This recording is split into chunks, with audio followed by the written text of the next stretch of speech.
Hi everyone, this is Lauren from Organic Spoon.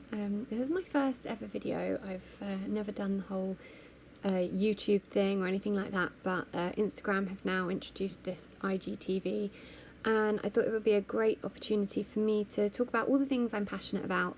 Maybe things I've written about before and things that you have read that I've written about, or perhaps things that I just feel will be conveyed better by just having a chat. So today, the first thing I want to talk about is birth. I've always been fascinated with the subject of birth. I'm not quite sure why, but even before I was pregnant or even thinking about getting pregnant, I always kind of had this innate desire to experience childbirth. And so when I finally did get pregnant, it enabled me to really get involved in the positive birth movement, and I'm so happy that I did. And I've learnt so much about how birth affects us and affects our babies long term. And more recently, I've really been learning about the microbiome and how that relates to birth, and that's what I'm going to talk about today. Before I do, I just want to say that although this subject is very, very much revolves around kind of the importance of natural birth and breastfeeding, this is in no way a judgment on anyone who didn't do those things. There are obviously many situations where those things are not possible. Some of my closest friends ended up having emergency C-sections. One of my friends had to have an elective C-section because she had placenta previa. So, sometimes those things are unavoidable, and this is not a judgment. This is simply me wanting to talk about the science behind birth and how scientifically it affects our bodies in the long run.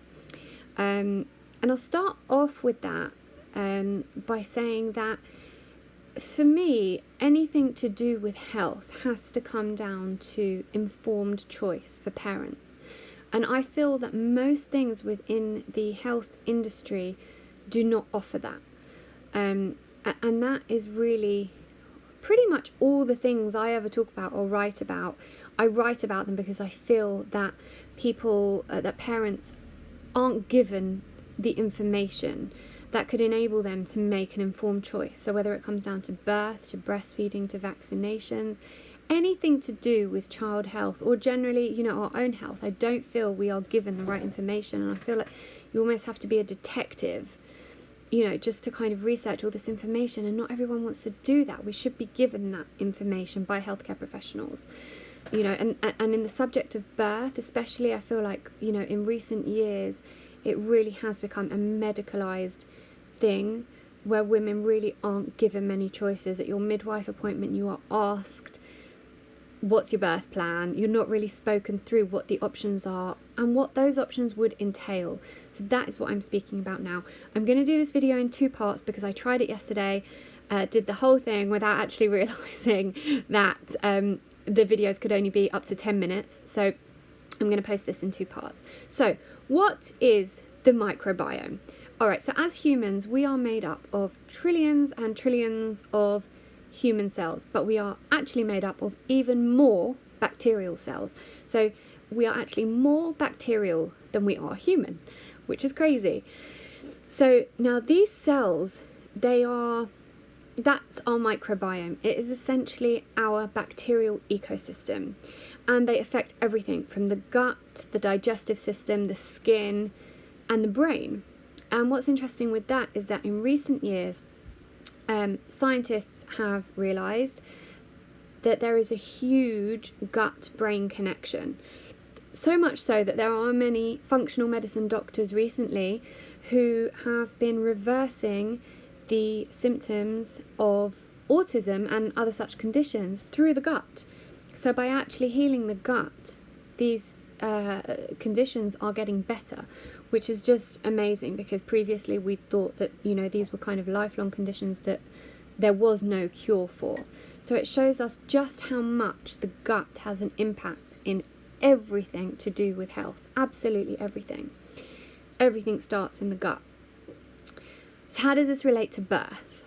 So when the baby is in the amniotic sac, the baby is pretty much protected by the amniotic sac and the amniotic fluid, but it's not as sterile as we once thought. The baby, especially in the third trimester, is exposed to a certain amount of the mother's microbiome.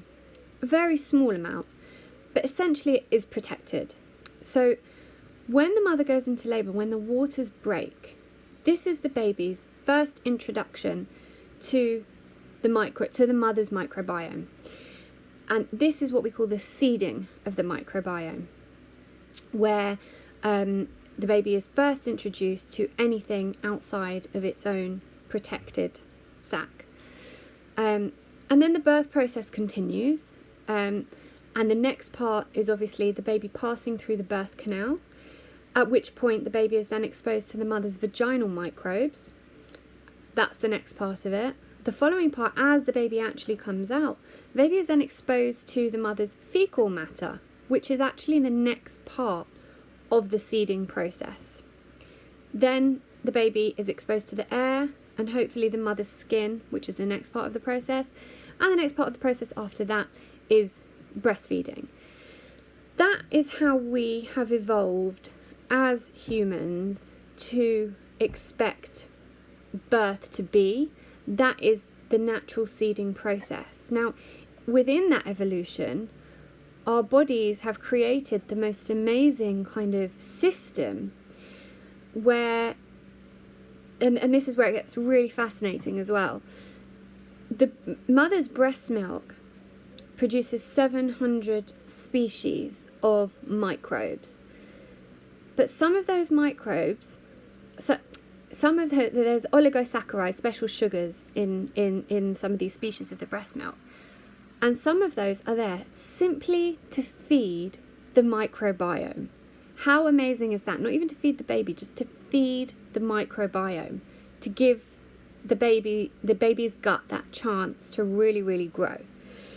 So all of this colonizes the baby's bacterial ecosystem and sets the baby's immune system up for long-term immune health, which is just amazing. But the problem is when that is interfered with, when that gets interrupted by C-sections or formula feeding,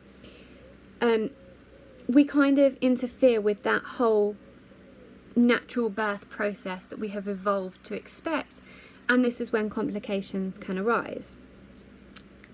So, what happens if you have an emergency, let's start with elective C-section. So with elective C-sections, it's very different to an emergency C-section, because with an elective C-section, the surgeon removes the baby from the abdomen, from the womb, and no waters have broken, so the baby has had no exposure to any of the microbiome from the mother, any of those amazing microbiome that we have evolved to kind of expect and to need in order to colonize the baby's bacterial ecosystem and set up the immune system. So essentially the first microbes that the baby is then exposed to is from the air in the operating theatre and probably from the skin of either the surgeon, a nurse, a midwife. And that is the baby's first seeding, and that's kind of a shame because it's not getting it from the mother. So then we have the in the case of emergency C-sections, where it differs a little bit, because scientists are now saying that they think that if a woman has been in labour for a certain amount of time and her waters have broken, that from the waters breaking, at least the baby is getting some of the vaginal microbes if she's been in labour. So the baby wouldn't be exposed to the fecal matter or any of the other stuff that comes after that immediately. But at least the baby has been exposed to some of the mother's vaginal microbes, which will set the baby up slightly.